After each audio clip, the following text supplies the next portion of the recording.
मुझे नहीं लगता है, मुझे नहीं पता वो किसको अपनी आवाज़ सुनाना चाहते हैं। बीजेपी में कोई उनकी आवाज़ सुन नहीं रहा, बाकी कोई पार्टी उनको लेना चाह नहीं रही। 5 साल तक मलाई खाने के बाद, अपने बेटे को सांसद बनाए रखने के बाद, अब अगर वो ये सोचते हैं कि इस तरीके के कार्यक्रम करके लोगों के बीच में अफवाह फैला के उनको बरगला लेंगे, तो मुझे नहीं लगता। राजनीति इन सब से बहुत आगे निकल चुकी है। लोग अब पुराने नेताओं को नहीं बल्कि बदलाव के लिए नए लोगों को मौका देना चाहते हैं, आम आदमी की सरकार लाना चाहते हैं। मैंने तो सिर्फ ये कहा था, भूपेंद्र हुड्डा जी कह रहे थे आम आदमी पार्टी का सीट मांगने का कोई आधार नहीं है, तो मैंने तो उनसे ये कहा था कि बाप बेटा दोनों हार गए थे रोहतक और सोनीपत से, उनका क्या आधार है सीट मांगने का। मैंने तो उनसे सवाल किया था।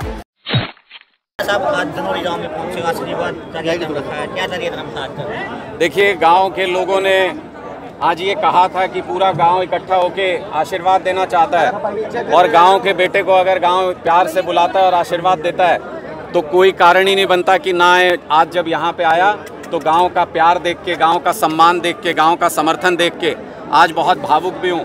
और जो निश्चय किया था हरियाणा में बदलाव के लिए, वो आज और ज़्यादा दृढ़ हो गया जब पूरे गाँव ने ये कहा कि वो एक आवाज़ में मेरे साथ खड़े हैं और इस बदलाव की राह पर कदम से कदम मिलाकर के साथ चलेंगे। उस आशीर्वाद से आज हौसले दुगने हो गए, और इसमें अब कोई शक नहीं कि 2024 में पूरे बहुमत की सरकार आम आदमी पार्टी हरियाणा के अंदर बनाने जा रही है। दुनिया की कोई ताकत अब इसे रोक नहीं सकती। आम आदमी पार्टी की तरफ से आपको सीएम का चेहरा दिखाया जा रहा है, कहां तक सच्चाई है? देखिए, हम यहाँ सीएम, विधायक, हम यहाँ मंत्री बनने के लिए नहीं आए, हम यहाँ हरियाणा के अंदर बदलाव करने के लिए आए हैं। और अगर इस बदलाव के रास्ते में केजरीवाल जी ये कह दें कि झाड़ू लगानी है सड़क पे, उससे मत बढ़ेंगे, उससे पार्टी के वोट बढ़ेंगे, तो मैं वो भी करने के लिए तैयार हूँ।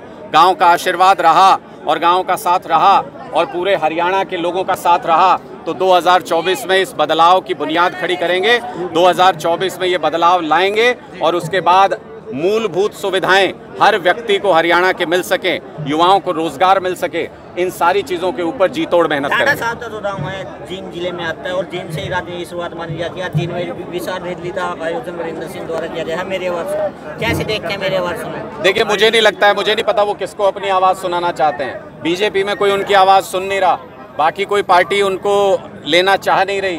5 साल तक मलाई खाने के बाद, अपने बेटे को सांसद बनाए रखने के बाद, अब अगर वो ये सोचते हैं कि इस तरीके के कार्यक्रम करके लोगों के बीच में अफवाह फैला के उनको बरगला लेंगे, तो मुझे नहीं लगता। राजनीति इन सब से बहुत आगे निकल चुकी है। लोग अब पुराने नेताओं को नहीं बल्कि बदलाव के लिए नए लोगों को मौका देना चाहते हैं, आम आदमी की सरकार लाना चाहते हैं। साहब, सच्चा ये भी है कि वीरेंद्र सिंह आम आदमी भी टच में है? देखिए, मुझे नहीं लगता है, ऐसी कोई, मेरी जानकारी में ऐसी कोई बात नहीं है। और हमारा स्क्रूटनी प्रोसेस बहुत टाइट होता है। हमें फिल्टर अपने बहुत स्ट्रॉन्ग रखने पड़ते हैं, क्योंकि जब वोट देते हैं तो केजरीवाल जी के नाम पे वोट देते हैं लोग, इसलिए हमको बहुत देख परख के, जिससे लोग त्रस्त ना हो। पुराने राजनेताओं से लोग बहुत परेशान हैं, त्रस्त हैं, उनको देखभाल के ही हमको उनको फिल्टर करके लेना होता है। इसलिए वो फिल्टर प्रोसेस में कितने फिट बैठते हैं ये देखने पे पता चलेगा। देखिए, मेरी कोई व्यक्तिगत इच्छा नहीं है, ये सामाजिक बदलाव की एक पहल है। पूरे हरियाणा के अंदर बदलाव लाना है। केजरीवाल जी ने ये कहा है कि 90 की 90 विधानसभा सीटों पर आम आदमी पार्टी का परचम लहराना चाहिए। 90 की 90 विधानसभा सीटें मेरी अपनी हैं। हर सीट को जीतने के लिए जी तोड़ मेहनत करेंगे। अनुराग जी, अलायंस में आप साथ हो ऊपर इंडिया में, लेकिन यहाँ पर आप अलग हर साल पार्टी अलायंस की जो सेंटर में है वो अलग अलग नजर आ रही है। इंडिया पीछे कहा था कि जैसे भूपेंद्र सिंह हुड्डा ने कहा था कि आम आदमी पार्टी किस नाते टिकट मांग रही है, तो आपके पास ऐसी कोई कंडीशन है जिसमें कि आप यहाँ? देखिए, इंडिया गठबंधन जो बनाया गया था वो देश में लोकतंत्र को बचाने के लिए, मोदी सरकार की तानाशाही के खिलाफ बनाया गया है, और वो लोकसभा चुनाव के लिए है। और उसमें सीटें शेयर होंगी, नहीं होंगी, कितनी होंगी, क्या होंगी, वो सब कोऑर्डिनेशन कमेटी तय करेगी।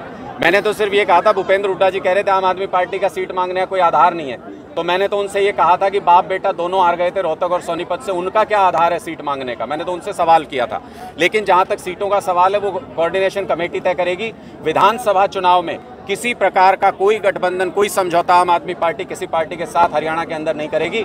आम आदमी पार्टी अपने दम पर 2024 में पूरे बहुमत की सरकार लाने जा रही है। थैंक यू जी, थैंक यू।